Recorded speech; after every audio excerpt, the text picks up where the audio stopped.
1, 2, 3. Hai guys, balik lagi kon. Balik lagi gak tuh? Sorry, lagi.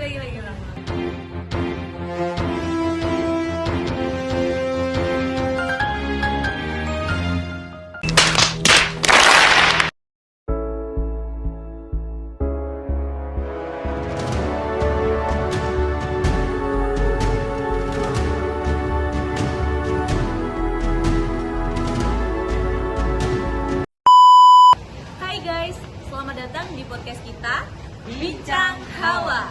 Hari ini kita bakal kedatangan tamu yang spesial sih. Jadi Herlina ini adalah salah satu teman kelas kita. Orangnya tuh selalu happy, tapi gak taunya di balik cerianya dia menyimpan luka yang sangat dalam. Jadi Mbak Elina nih gimana sih kehidupan masa kecilnya, kok katanya bisa menyimpan luka yang sangat dalam? Oke, jadi sebenarnya cerita ini tuh nggak pernah aku ceritain ke orang lain ya. Bahkan ke sahabatku sendiri pun nggak aku ceritain. Jangankan sahabat, dulu suamiku sendiri nggak aku ceritain karena aku selalu beranggapan bahwa ini itu aib dan orang lain itu nggak perlu tahu selain aku. Semuanya berawal dari aku TK. Bahkan sebelum aku masuk TK itu kedua orang tuaku divorce, mereka cerai, ibuku pergi jadi TKW ke Malaysia. Terus ketika aku SMP, ayahku merantau ke Papua. Jadi mulai dari kecil sampai aku SMA, aku nggak pernah ngerasain tinggal bareng orang tuaku. Aku hidupnya tuh nomaden, pindah-pindah. Jadi aku ikut nenek dari ibuku, aku juga ikut nenek dari ayahku. Jadi selama ini kayak kamu nih jarang ngerasain Kasih sayang. kasih sayang sama orang tua gitu ya? Iya. Bersamaan bareng sama orang tua gitu. Untuk kasih sayang dari orang tua bisa dibilang kurang ya. Karena dari kecil kan aku nggak tinggal sama orang tua, aku tinggal sama saudara, sama nenekku. Jadi kalau kalian dulu kecil ketika SD ambil rapot itu orang tua kan, aku nggak pernah ngerasain kayak gitu. Ya. Sampai aku SMA pun mereka nggak pernah datang di acara-acara penting dalam hidupku. Jadi kamu nih kayak gak pernah ngerasain hal-hal yang biasa dirasain sama anak-anak seumurnya. Aku nggak pernah, sama sekali aku nggak pernah merasakan itu. Makanya itu sampai sekarang pun di dalam hati itu aku masih kayak gitu. Kenapa ya aku nggak bisa seperti kalian gitu, minimal kalau masih kecil tidur sama orang tua, atau kalau enggak waktu lebaran sungkem sama orang tua. Aku nggak pernah loh ngerasain sampai sekarang. Bayangkan dari usia mungkin kalau TK ya, TK sampai 32 tahun aku nggak pernah merasakan sungkem sama orang tua pada saat lebaran. Jadi gak pernah ketemu. Pernah ketemu, cuman kan posisinya sekarang kedua orang tua aku itu udah sama-sama punya keluarga ya. Bapakku tinggal di Papua sama istri barunya, terus ibuku masih tetap tinggal di Kediri tapi juga sama suami barunya. Tuh masih sering ketemu, cuman kayak aku nggak merasa dekat gitu loh sama ibuku atau sama ayahku gitu. Kalau biasanya anak-anak lain itu jauh dari orang tua merasa kangen ya, aku enggak, beda aja. Misalnya udah dari kecil. Iya. Udah terbiasa. Jadi nggak ada kedekatan sama orang tua tuh enggak. Malah kayak rasanya kok aku ya kayak gitu.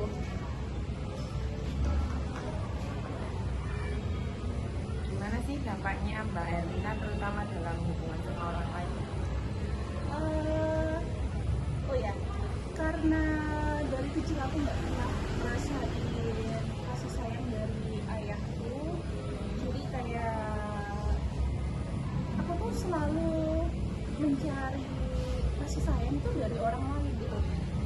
satunya dari pasangan. Dari aku SMA dulu sampai sekarang akhirnya menikah, aku selalu mencari pasangan itu yang lebih dewasa. Karena aku beranggapannya kalau aku dapat laki lebih dewasa, aku bisa dapat kasih sayang dari dia, dari orang itu. Nggak taunya itu salah gitu loh. Semacam daddy issues gitu ya. Ya benar.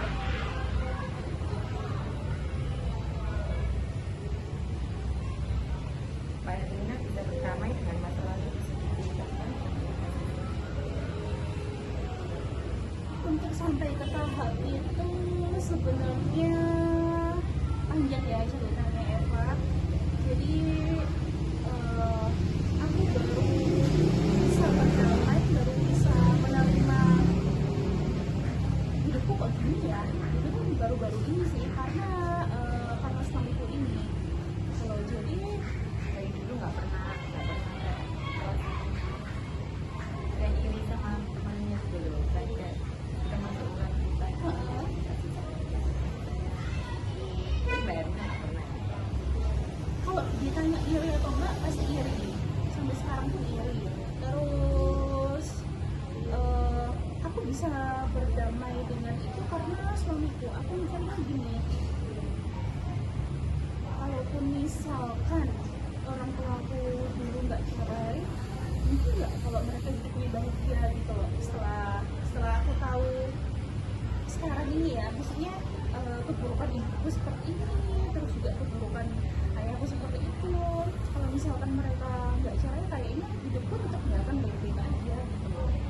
Jadi aku sekarang nggak mau nyalahin mereka sih. Kayak aku nggak mau mencari tahu alasan mereka cerai itu apa gitu loh. Jadi ya udah, gitu. Makanya sekarang aku berusaha gimana pun caranya jangan sampai anak-anakku nanti merasakan apa yang aku rasakan. Aku sama suamiku ini kan selisihnya 7 tahun ya. lebih tua suami. Lebih tua suami. Jadi malah lebih aku yang kayak calm down. Kita kan kebetulan sama-sama anak pertama. Jadi kakku ketemu kakku ya. Dia nggak mau ngalah. Sebenarnya aku juga nggak mau ngalah. Iya. Aku mikirnya kalau misalkan kita berdua kayak gini nggak bisa nih gitu loh. Daripada anakku yang ngerasain apa yang aku rasain, mending aku deh yang ngalah gitu. Mbak Erlina, sorry banget nih ya, mau nanya kan kalau kebanyakan anak broken home itu kan kurang pengawasan dari orang tua. Betul. Jadi kan kebanyakan kan mereka terjerumus dalam pergaulan bebas. Jadi Mbak Erlina ini gimana? Kalau ini salah satu hal yang selalu aku sombongkan dalam hidup ya. Jadi biarpun aku ini anak broken home, aku dari kecil nggak pernah hidup sama orang tua, tapi bersyukurnya aku nggak pernah kenal yang namanya rokok, aku nggak pernah kenal yang namanya mabuk-mabukan gitu.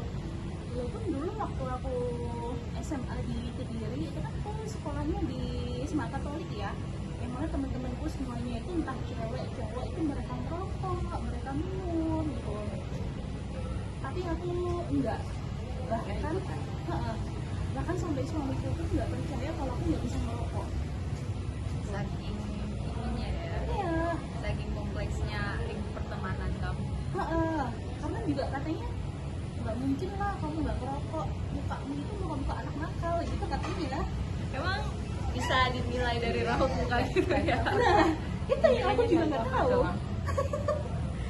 Emang benar-benar don't judge book by cover sih ya. Setelah mendengar cerita Mbak Erlina yang sangat rumit ini ya, ada nggak sih pesan-pesan khusus buat teman-teman kita yang mungkin mengalami hal yang sama di luar sana? Buat temen-temen yang mungkin relate ya sama cerita aku cuma mau bilang hidup kita mungkin nggak sempurna, tapi bukan berarti kita nggak bisa bahagia dan sukses ke depannya. Jadi superwoman atau alpha woman itu ternyata nggak selalu baik loh. Kita tetap butuh laki-laki untuk jadi pasangan kita, laki-laki yang bisa tetap mengontrol kehidupan